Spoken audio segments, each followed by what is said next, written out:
Indicted in September on charges that he lied to Congress about authorizing an associate to act as an anonymous source for media stories related to the FBI, with prosecutors pointing to messages between Comey and Richmond as evidence.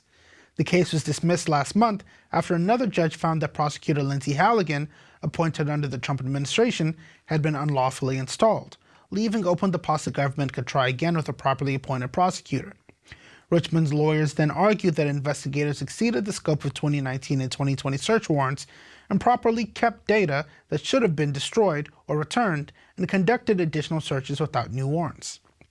In granting a temporary restraining order, Kalara Cotley said Richmond had shown that continued retention and use of his data could violate his Fourth Amendment protections against unreasonable seizures.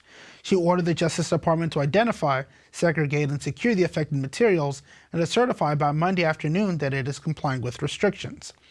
A department spokesperson declined to say how the ruling might affect any renewed effort to change Comey. Even without the judge's order, it is unclear whether prosecutors can lawfully bring a new case. Comey's attorney argued that the statute of limitations already expired, noting that the testimony at issue dates back to September 30th, 2020, more than 5 years ago. The Justice Department has also faced resistance in other cases tied to Trump critics. A separate attempt to secure a new indictment against New York Attorney General Letitia James, who was also previously charged by Halligan, failed last week when a grand jury declined to approve the proposed charges. Again, these are cases that we've brought to you week after week here on Loveworld USA, and the developments that you're seeing is due to what we'd call a mishandling of judge appointments by the Trump administration. As we mentioned earlier, the Trump administration has taken it upon themselves to stretch the boundaries of legality in appointments and the president getting his way despite Democratic pushback. So in this, again, with Alina Habas, who was recently removed or declared unusually appointed to her position, and Lindsay Halligan, the cases that they were pushed to try had been removed because the person who filed them improperly as they were improperly in position. So now when the Lindsay Halligan matter is rectified, either with her being appointed the proper way or a new attorney for Virginia being appointed, we're going to see the cases come back. Of course, now the issue with this Comey case is whether the evidence that was taken can be used or not because of the way it was acquired, which of course, if it were to be used, would then bring in the fruit of the poisonous tree argument, which would pretty much destroy most of the evidence or destroy the ability for most of the evidence to be used in court. So we're going to see how the prosecution decides to play this, whether they believe that they found a loophole that allows them to use the evidence, or whether they'll let it go and trust that the rest of what they have, when filed properly with the proper U.S. attorney for East Virginia, will be good enough to sentence Comey. Minnesota fraud scandal draws new heat on Waltz and nonprofits. Minnesota is facing a massive fraud crisis, with officials estimating more than $1 billion in taxpayer funds stolen through COVID relief, housing, and social service programs. Critics say Governor Tim Walz allowed years of weak oversight, while allies of President Donald Trump argue the scandal shows how Democratic leadership let political correctness override accountability. The biggest case, the Feeding Our Future scandal, involved about $300 million stolen from child nutrition programs. Prosecutors say that the operation included fake meal sites, fraudulent invoices, and coordinated kickback schemes that spread quickly across the state. Dozens of defendants, including individuals connected to Somali-run nonprofits, have been charged in what authorities call one of the largest public assistance fraud operations in U.S. history. Federal officials warn more arrests may follow as they dig deeper into the flow of state and federal dollars. Republicans say the scandal underscores the need for stronger enforcement and praise President Donald Trump's push for tighter federal oversight. They argue Minnesota's failure should serve as a national warning about what happens when oversight takes a backseat to politics. Watch this. Governor Tim Walz hand over documents as we learn new details about the investigation into the $1 billion welfare fraud scandal. And new reports claiming Democratic Congresswoman Ilhan Omar has deep ties to people who personally profited from the alleged fraud.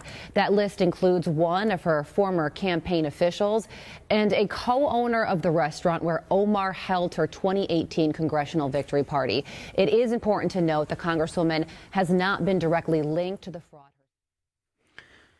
The issue with this is that this is happening in a state that has prominent politicians. Tim Walz, governor of Minnesota, was also Kamala Harris's running mate as vice president in the 2024 elections. Ilhan Omar, a member of the squad, has been one of the most outspoken voices for the woke agenda in recent years. So the issue is, how can you trust these people when you have incidents like this running under their nose? The question is, was it actually running under their nose, but also happening within the communities that they champion? Again, there's been photo evidence coming out showing Ilhan Omar and Governor Tim Walz taking photos publicly with people who have been charged with welfare fraud, against Somalis who have been charged with welfare fraud in other countries like Canada, who also came to Minnesota to continue the same type of welfare fraud. And what makes this even more sickening is the fact that, again, out of all things that they could choose to defraud, I mean, there could be construction fraud, there can be contracting fraud, you would choose to steal money out of the mouths of children. The program was literally called Feeding Our Future. The money that was allocated to the program was allocated with the intention that children who couldn't get food would be fed, families would be taken care of. And that was the avenue, the vehicle that these fraudsters decided to use to scam American taxpayers out of hundreds of millions of dollars. And again, it leads to the question, with the whistleblowers who eventually broke the story that mentioned that they'd reported this to Governor Tim Walz, who swept it under the rug, is how complicit is one who, although they didn't participate in it and doesn't necessarily support it, allow it to happen under their nose because of political correctness? How far do we go in allowing minorities who may be disenfranchised, who may not have proper representation and proper accommodation in a society, go before you put your foot down and say enough is enough? Because again, the biggest victim in all of this isn't just Minnesota, it's millions of Americans around the world, millions of Americans around the country, and of course the diaspora around the world, who would have voted for Kamala Harris and Tim Walz to be the president and vice president. Because now imagine what your country would have been like if this is who you had taking care of your affairs. I look forward to seeing the charges that are presented when the investigation is over. We will take a break, and when we return, more stories will follow. Don't go anywhere.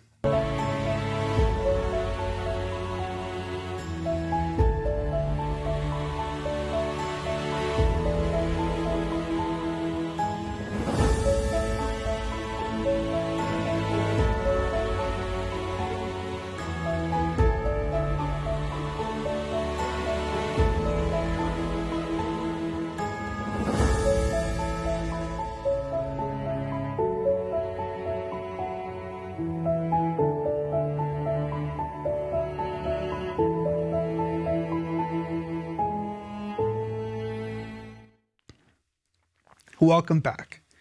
And of course, in welcoming you back, I can't help but speak about the impact of the man of God, Pastor Chris. We have to remember that this gospel, this beautiful ministry, was founded out of all places in Nigeria.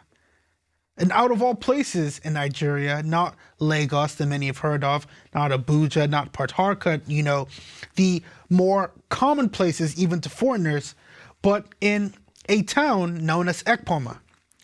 And now imagine, as we've seen so many times countlessly in the Bible, that God takes from places that many may not expect, the same way that he chose David out of all of the sons of Jesse, the same way that our Lord Jesus Christ was born in Bethlehem out of all towns, that he took and put the gospel, the word of the Lord, in the heart of a teenager in Ekboma. And that gospel has now transcended borders and is now preaching to hundreds of thousands in Hyderabad, India, is impacting lives, billions of lives through the Healing Streams live healing services, is changing the world and preparing them to worship in spirit and truth through the Loveworld singers and praise nights, and is now ushering the church age to a close through prophetic utterances and divine guidance birthed by Loveworld exceptionalism. Pastor Sir, truly, we here at Loveworld USA News are grateful, because even the news that we speak and that we understand, we know is guided by your wisdom and your intelligence that you have gained by leaning on the Holy Spirit in every endeavor. So we know that when we put our best foot forward as the best, we put it as the best in the world. We know that when we speak the news, we speak the news as the best in the world. And we know that when we educate our viewers go out educated as the best in the world, who make the best decisions to secure a best future because they are the best. Pastor, we are so very grateful, sir. Again, we here at Loveworld USA News love you very, very dearly, and we thank God for your life. Glory to God. Benin's government says security forces have foiled an attempted coup early Sunday after a group of soldiers claimed to have overthrown President Patrice Talon during a brief broadcast on state television. Interior Minister Alassane Sidou announced in a televised address that the armed forces remain committed to the republic and stopped what he described as a mutiny aimed at destabilizing state institutions. Authorities confirmed that President Talon is safe despite gunfire reported near the presidential residence in Cotonou. Witnesses also said journalists at the state broadcaster were held hostage for several hours. French officials denied reports that Talon had taken refuge at the French embassy. Government spokesman Wilfred Leandre Humbeji told Reuters that 14 people have been arrested, including 12 soldiers accused of storming the national TV station. Local journalists say one of the arrested soldiers had previously been dismissed from the army. The attempted takeover was led by Lieutenant Colonel Pascal Tigri, who accused the president of mishandling national security, particularly in northern Benin, where jihadist-linked militants have expanded from neighboring Niger and Burkina Faso. The rebel group cited rising insecurity, cuts to healthcare services, tax burdens, and restrictions on political activity and motivations for their actions. Benin, long viewed as one of West Africa's more stable democracies, has faced criticism in recent years over political restrictions and election controversies. Talon, 67 years old, is due to leave office next year after completing a second term and has endorsed Finance Minister Romuald Wandanyi as his preferred successor. The coup attempt comes amid a wider wave of military takeovers across West Africa. Governments and regional blocs moved quickly to condemn the incident. The African Union reaffirmed a zero-tolerance stance on unconstitutional changes of government, while Nigeria called the attempted coup a direct assault on democracy. Roads around Cotonou saw a heavy military presence Sunday, and several foreign embassies urged their citizens to remain indoors as the situation unfolded. The government says order has been restored and security forces continue to secure key installations across the city. Watch this. The majority of National Guards and military remained loyal to the president. Soldiers led by Lieutenant Colonel Pascal Tigri had seized the headquarters of state television and announced the dissolution of the government. And here is the Interior Minister, Alassane Sidou.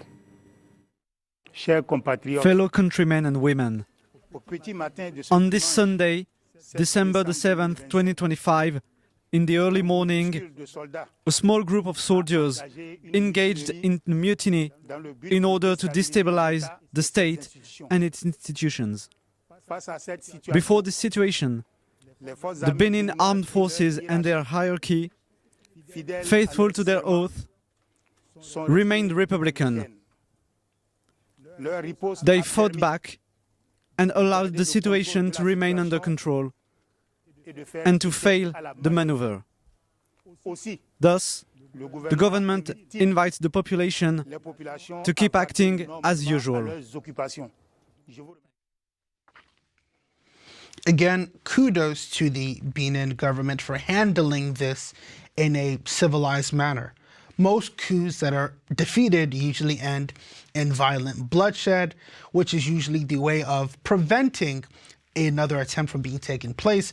But again, Benin, having one of the more stable democracies in Africa, know that they have support from ECOWAS, that's the Economic Community of West African States, meaning that even if something like a coup were to be attempted, which, I mean, one did happen a few days ago in a different country in which President Goodluck Jonathan was overseeing the election, or former President of Nigeria Goodluck Jonathan was overseeing the election, in which he had to be rescued by a different country and flown back to Nigeria for safety, that there's a somewhat kind of assurance that ECOWAS would pretty much just embargo any financial or material trade with the state, the country, because again, democracy in Africa isn't the most populous, but it's also not as fragile as it used to be.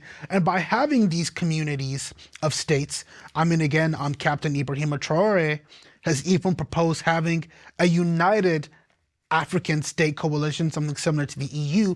It ensures that there's a check and power, or there's a check and balance to keep the balance of power in Africa secure, meaning that this could potentially help decrease, again, dictators or authoritarians who seek to seize power by unknown means, which is why we've been seeing more, again, peacekeeping efforts to monitor elections, to ensure free and fair elections.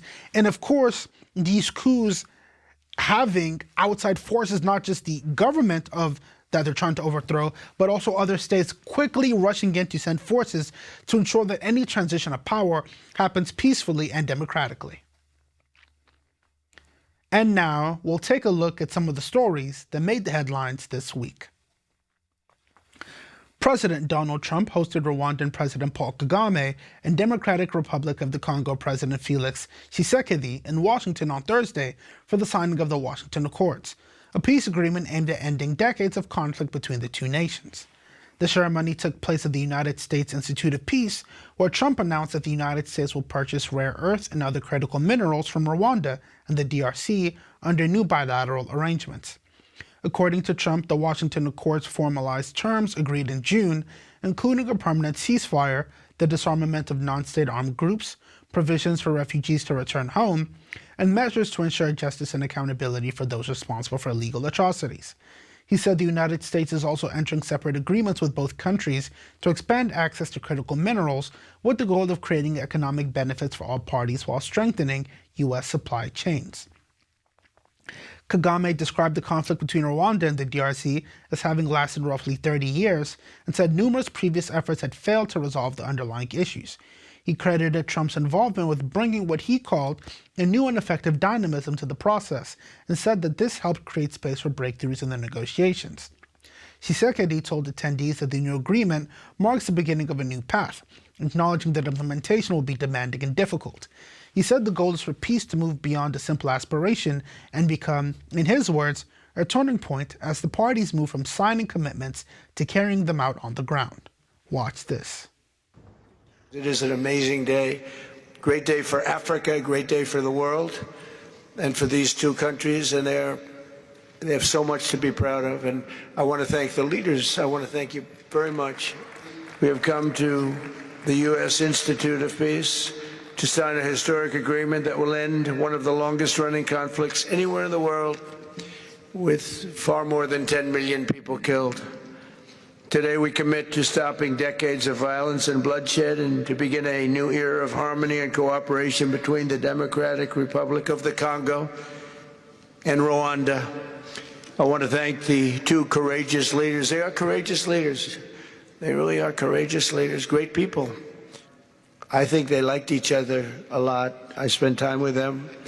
I think they liked some people may be surprised. I really do. I think they've spent a lot of time killing each other, and now they're going to spend a lot of time hugging, holding hands, and taking advantage of the United States of America economically like every other country does.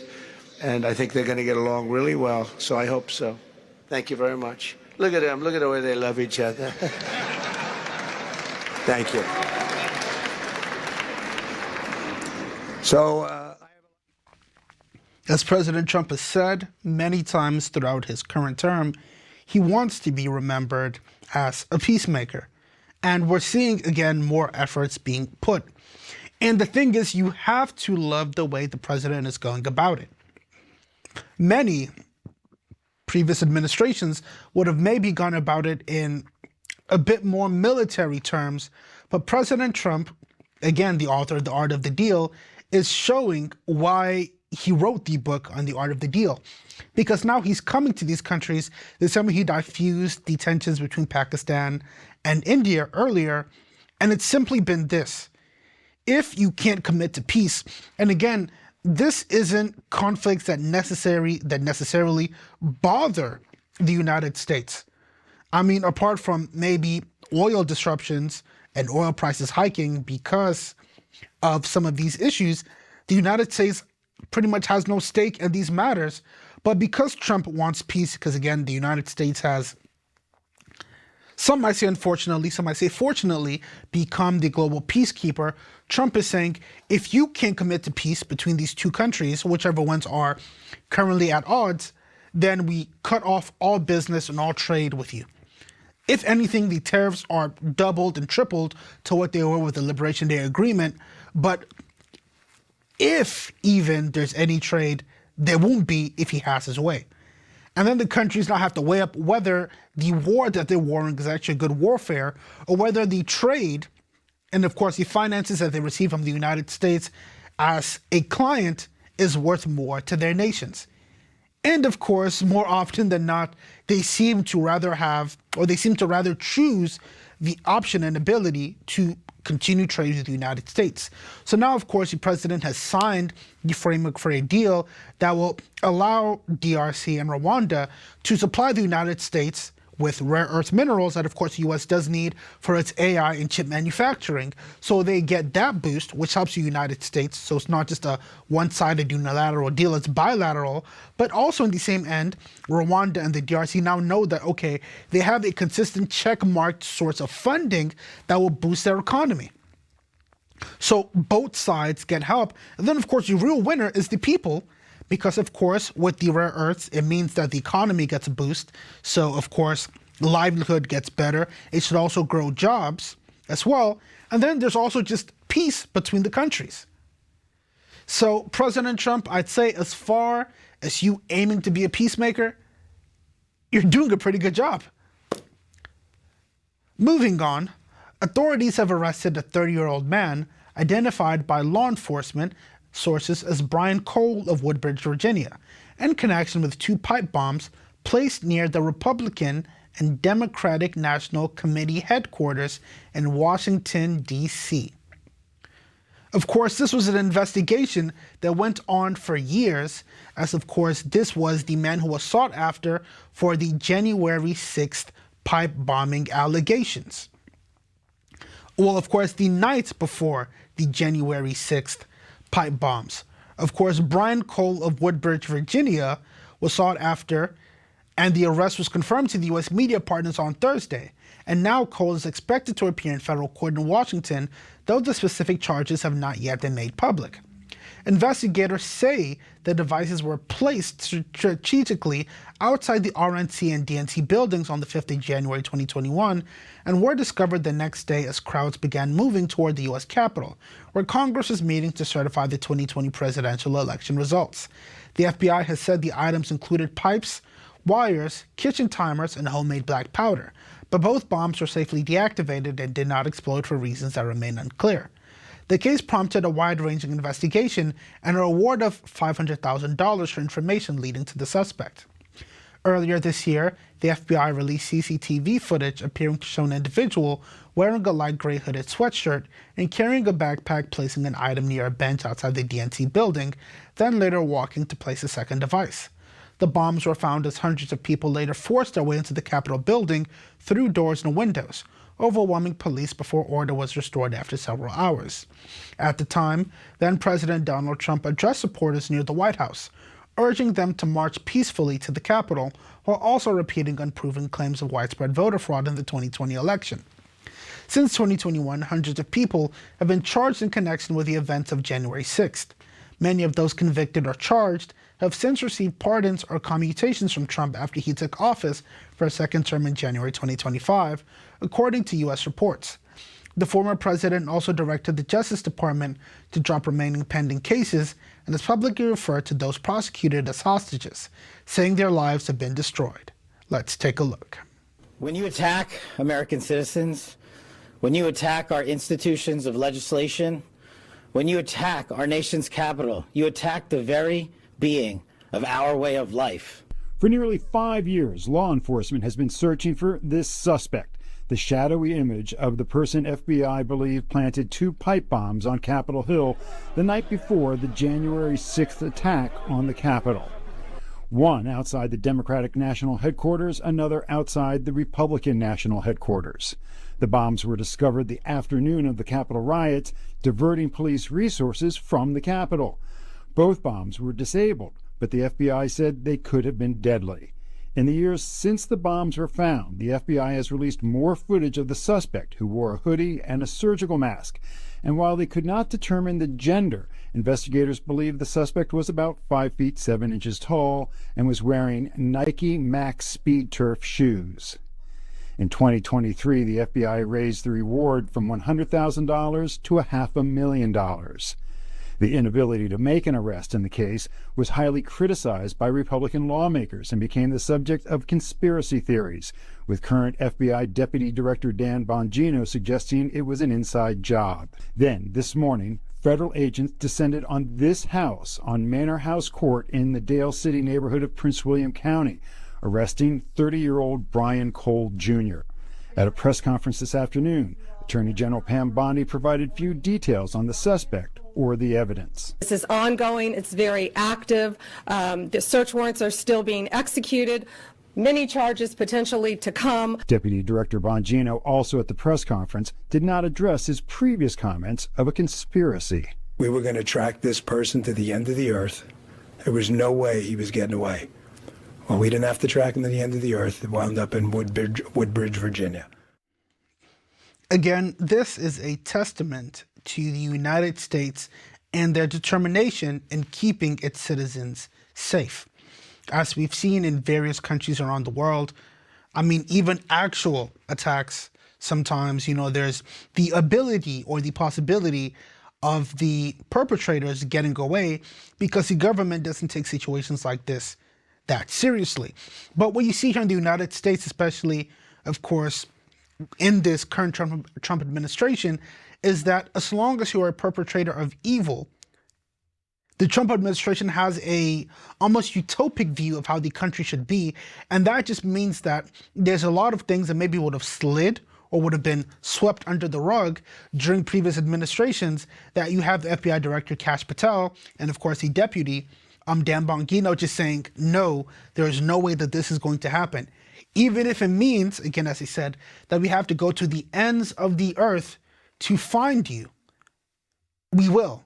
Of course, the ends ended up ending in Woodbridge, Virginia, but it just goes to show you that it's to send a message to would-be evildoers that don't think that if you try something and you maybe get away for a bit that it's over. It's a warning sign. It's a symbol that says that no matter who you are and no matter what you do, where you are, we will find you and we will apprehend you and we will prosecute you to the fullest extent of the law. And that's how you demonstrate peace through strength. So we're seeing it internationally and domestically. Kudos to the United States for putting him where he belongs, behind bars. We'll be right back with more news. Be sure to stay tuned. It's easy to set up, quick to start, and packed with value. Smarter streaming starts here with the Alpha TV Stick. Just plug and stream anytime, anywhere. Discover a curated lineup of content designed to inspire, live broadcasts and global events, inspirational films and series, children's programming, healing and teaching sessions, all on demand. With millions of downloads worldwide, the Alpha TV app is transforming lives across the globe. And now, we're on a mission to reach 1 billion downloads of the Alpha TV app, and you can be part of it. Join the global wave with 1 billion Alpha TV app downloads worldwide. Bring the higher life into every home. Order your Alpha TV stick today and experience smarter streaming. Alpha, the higher life is here. Welcome back. House Republicans are advancing a proposal that would let states opt out of major provisions of the Affordable Care Act and redirect federal subsidy dollars into new health savings accounts named the Trump Health Freedom Accounts. The bill, called the More Affordable Care Act and led by Republican Study Committee Chairman Representative August Pfluger of Texas, is set to be introduced Monday. States that obtain waivers under the plan would be required to put in place alternative mechanisms to protect high-risk patients from sharp premium increases. Under the proposal, waiver states could move away from the federal healthcare exchange and either operate their own platforms or authorize privately run exchanges, while still allowing residents to access federal options if they choose. Federal funds that currently go towards ACA premium subsidies in those states would instead be deposited into individual HSA-style accounts for eligible enrollees, giving families direct control over how that support is used. The bill would also allow consumers to purchase health plans across state lines, with programs in waiver states required to be accessible to residents of other waiver states to promote interstate competition.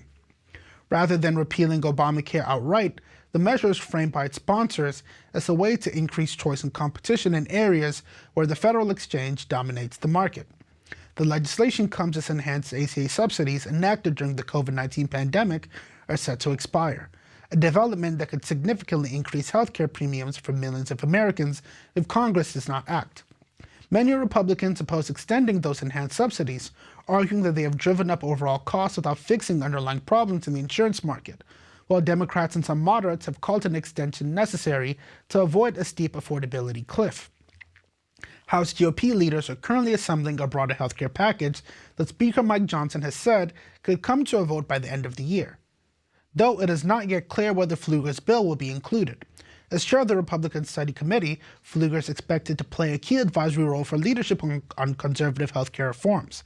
The House bill serves as a counterpart to legislation already introduced in the Senate by Senator Rick Scott of Florida, which would preserve ACA exchanges and protections for pre-existing conditions while shifting financial support into HSA-style Trump Health Freedom accounts and expanding cross-state plan shopping. Finally, for the first time in decades, it seems that the United States and its people are closer to getting a health insurance plan that works for them. Before the Affordable Care Act, or Obamacare as it's more colloquially known, people had the freedom to choose their coverage and to choose their doctors. You know, there wasn't so much fear of being in network and out of network. And then the Affordable Care Act was passed, and of course, everybody bought, or most people bought into the belief that everything was going to be cheaper. I mean, affordable was in the name. But as most people noted, their premiums got higher. Now there was more difficulty in choosing the doctors that they wanted and staying with the doctors that they wanted. And of course, there was also the penalty for not having health care. But now there's going to be, of course, a bit of that kept with the HSA, with the federal exchanges, but now more power is being put into the hands of the people to truly be able to choose what they want.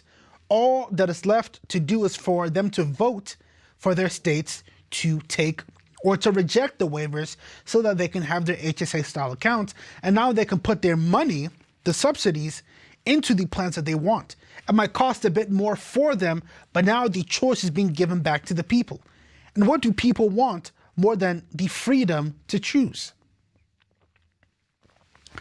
A federal judge in Florida has granted a Justice Department request to unseal grand jury transcripts related to Jeffrey Epstein and Ghislaine Maxwell, relying on a new federal transparency law to override traditional secrecy rules.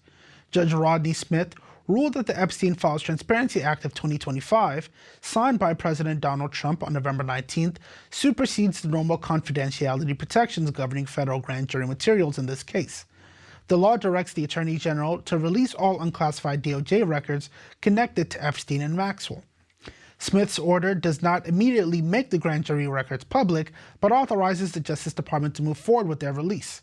Under the statute, the department must publish the unclassified material within 30 days, leaving it to DOJ officials to determine the method and exact timing of disclosure. Similar requests to unseal grand jury material in Epstein and Maxwell cases in New York remain pending before other federal judges.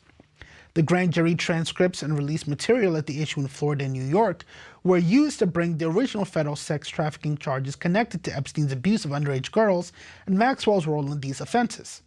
Officials say these records represent only a small portion of the broader set of files tied to the investigations and prosecutions.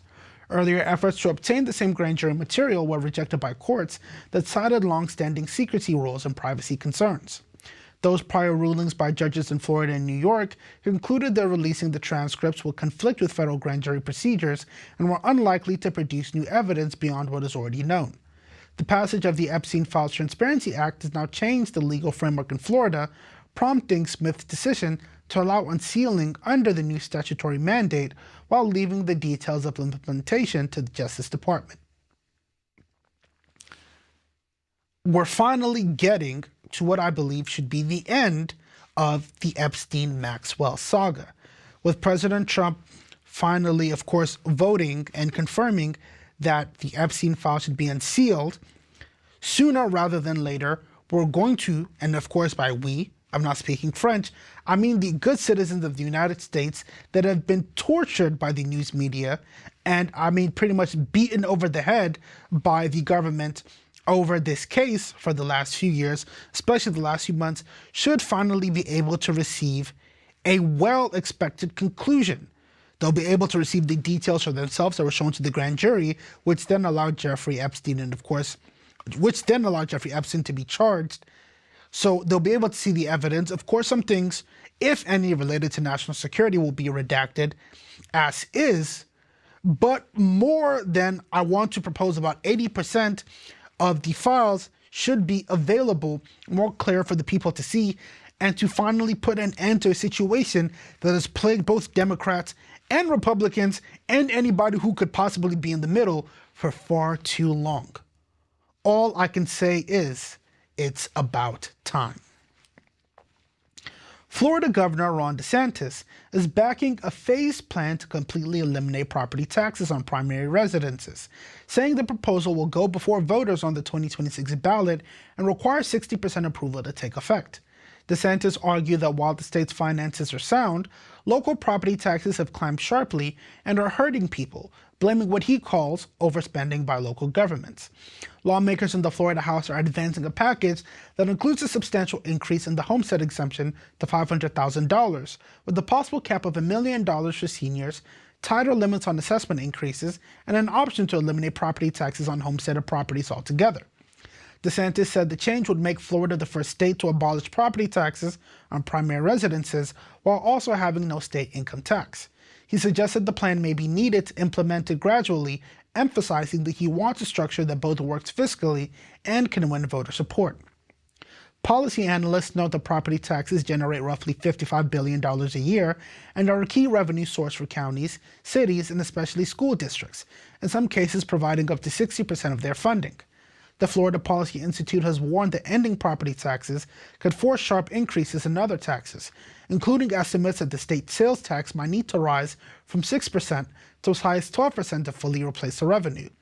DeSantis has vetoed a proposed study of local property tax usage and impacts, and instead points to growth in local tax collection since 2019 as evidence that governments have room to adjust and that the state's rainy day reserves can be strengthened. The governor also highlighted that a large share of property tax revenue comes from non-residents with second homes and from commercial properties, estimating that homesteaded primary residences account for roughly 30% of total property tax collections. Citing the rapid run-up in home values during the pandemic-era migration boom, he questioned whether it is fair for homeowners to see assessments and tax bills jump dramatically in just a few years.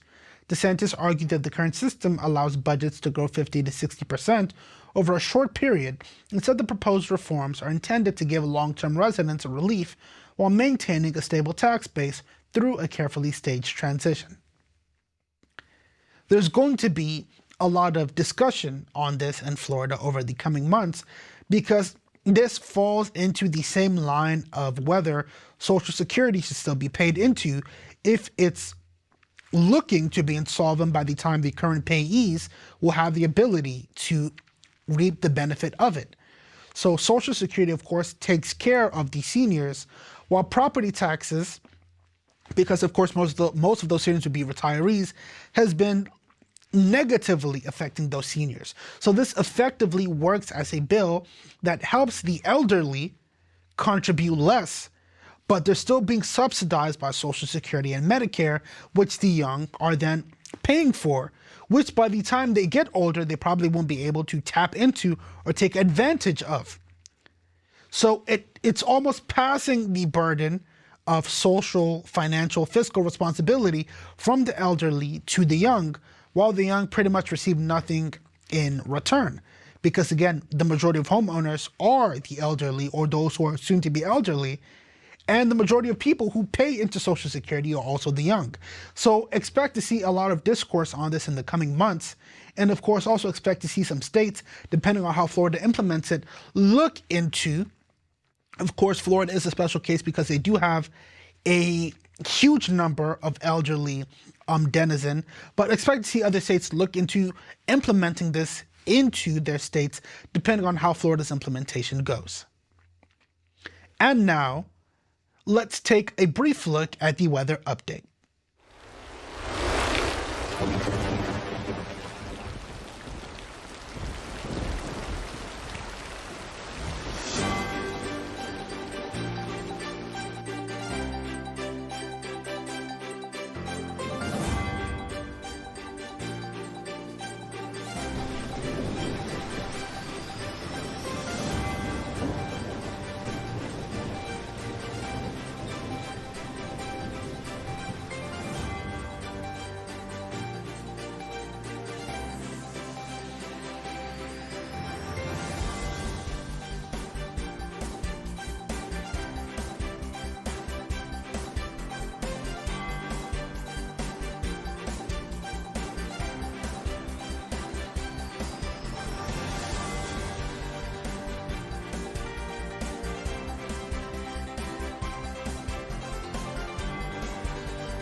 And to end the news today, a quick recap of the headlines.